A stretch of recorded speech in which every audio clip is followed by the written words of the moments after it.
Hi friends, నా పేరు Yashwant and this is my channel. Movie reviews కోసం నేను స్టార్ట్ చేస్తున్న కొత్త ఛానల్ ఇది. సో ఫ్రెండ్స్, ప్లీజ్ ఈ యొక్క ఛానల్ని కొద్దిగా పుష్ ఫార్వర్డ్ చేయండి అండ్ ఈ ఛానల్కి కావాల్సిన సపోర్ట్ నాకు ఇవ్వండి. అండ్ ఈ రోజుతో నేను మూవీ రివ్యూస్ అనేది స్టార్ట్ చేస్తున్నాను. సో నాకు లైక్స్ విషయంలో, షేర్స్ విషయంలో, సబ్స్క్రైబ్ విషయంలో నాకు కొద్దిగా హెల్ప్ చేయండి. అండ్ ఈరోజు నేను చేస్తున్న మూవీ రివ్యూ ఏంటంటే కిష్కింధపురి అనే మూవీ రివ్యూ నేను చేస్తున్నాను. యాక్చువల్గా కిష్కింధపురి మూవీ చూసాము, బాగుంది. మూవీ అయితే బాగుంది. మనకి ఈవెన్ మూవీ రిలీజ్కి ముందు కూడా బెల్లంకొండ సాయి శ్రీనివాస్ గారు ఒక మాట చెప్పారు. ఒకవేళ ఈ మూవీ కనుక మిమ్మల్ని 10 నిమిషాల తర్వాత మీరు మొబైల్ చూస్తే కనుక నేను ఇండస్ట్రీ ముందు వెళ్ళిపోతానని చెప్పి అన్నారు. అండ్ మోర్ ఓవర్ అంటే సినిమా మొత్తం అలాగే ఉందని నేను చెప్పను, కానీ మెజారిటీ పోర్షన్స్ బాగున్నాయి. ఈవెన్ అంటే ఆ ఎంచుకున్న టాపిక్ కానీ విధానం కానీ బాగుంది. ఒక రకమైన హర్రర్ క్రైమ్స్ మనం చాలా చూసాం, హర్రర్ మూవీస్లో చాలా చూసాం. సో ఇది ఒక కొత్త టైప్ ఆఫ్ మూవీ అనమాట. సో బాగుంది. అంటే స్టోరీ సినారో మొత్తం అంటే మనకి ఫస్ట్ వచ్చిన దెయ్యం సినిమాల నుండి ఇప్పటి వరకు ఒకటే స్టోరీ మనకు తెలిసిందే. ఎవరో ఒకరు అన్యాయంగా చచ్చిపోతారు, వాళ్ళు దెయ్యం అయిపోతారు. వాళ్ళ దగ్గర నుండి మిగతా వాళ్ళందరికీ డేంజర్ ఉన్నప్పుడు హీరో వస్తాడు, కాపాడుతారు అందరినీ. ఇదే రెగ్యులర్ కమర్షియల్ స్టోరీ. సో అదే స్టోరీతో తీసుకున్నారు.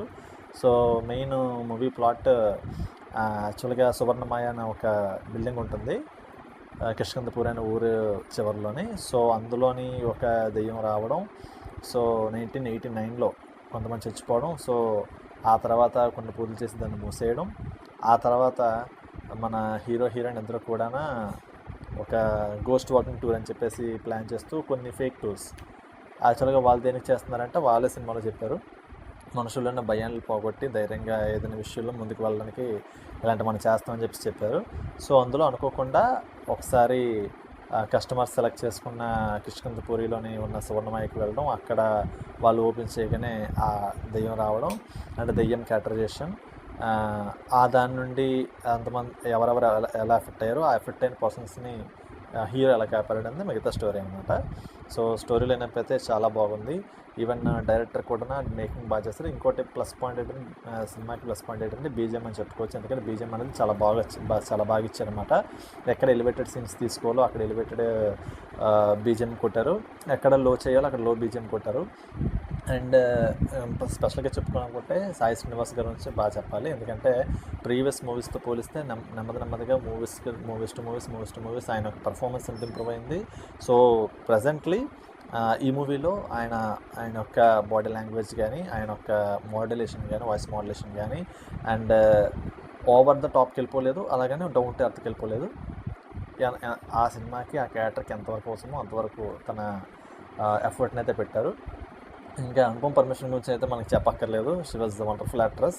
అండ్ ఈ సినిమాలో సెకండ్ పార్ట్లో ప్రీ క్లైమాక్స్ నుండి క్లైమాక్స్ వరకు తన యాక్టింగ్ అనేది సూపర్గా ఉంటుంది.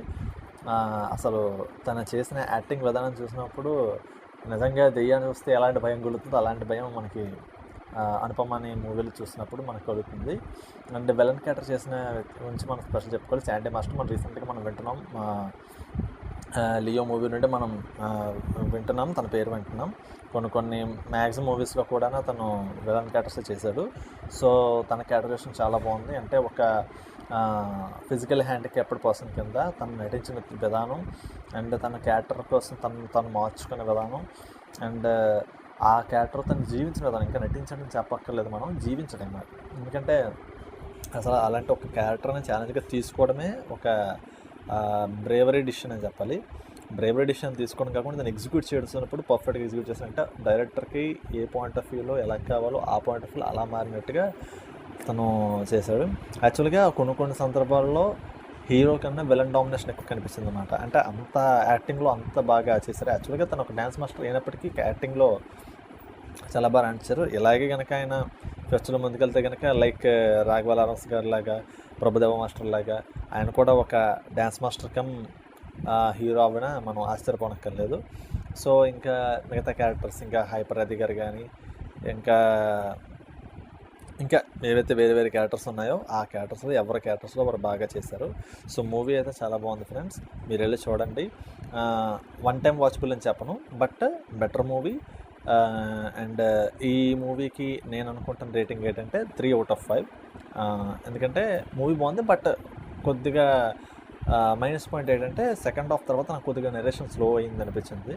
ఇంకొద్దిగా ఏమన్నా ఎలిమెంట్స్ అంటే మధ్య మధ్యలో హై వచ్చింది, బట్ మళ్ళీ అంటే రెగ్యులర్ స్టోరీ లైన్‌లో వెళ్ళినట్టుగా.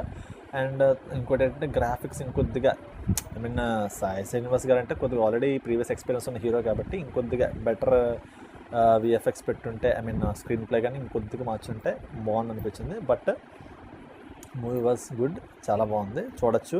ఫ్యామిలీ అంతా కలిసి వెళ్ళి చూసే సినిమా. ఎటువంటి మరీ భయపెట్టే సీన్లు లేవు, అలాగని మరీ భయపెట్టకుండా కూర్చునే సీన్లు అయితే లేవు. సో అన్ని విధాలుగా మూవీ అయితే చాలా బాగుంది, ఫ్యామిలీతో వాచబుల్ మూవీ. మెరై మూవీ ఇంకా చూడలేదు, మెరై మూవీ చూశాక మెరై మూవీ రివ్యూ కూడా నేను పెడతాను. So once again I'm requesting all of you, please like this video, share this video and subscribe my channel.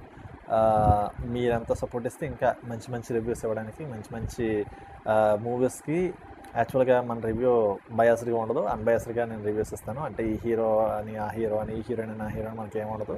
So మనం ఏ రివ్యూ ఇచ్చినా చాలా ప్రాపర్గా ఇస్తాను. సో ఇలా మీరు సపోర్ట్ చేస్తూ ఉంటే ఇంకొద్దిగా బాగా రివ్యూస్ ఇవ్వడానికి మీ యొక్క సపోర్ట్ నాకు హెల్ప్ అవుతుంది. So that's it guys, thank you. మళ్ళీ ఇంకో మూవీ రివ్యూలో మళ్ళీ కలుద్దాం. Until then take care, bye.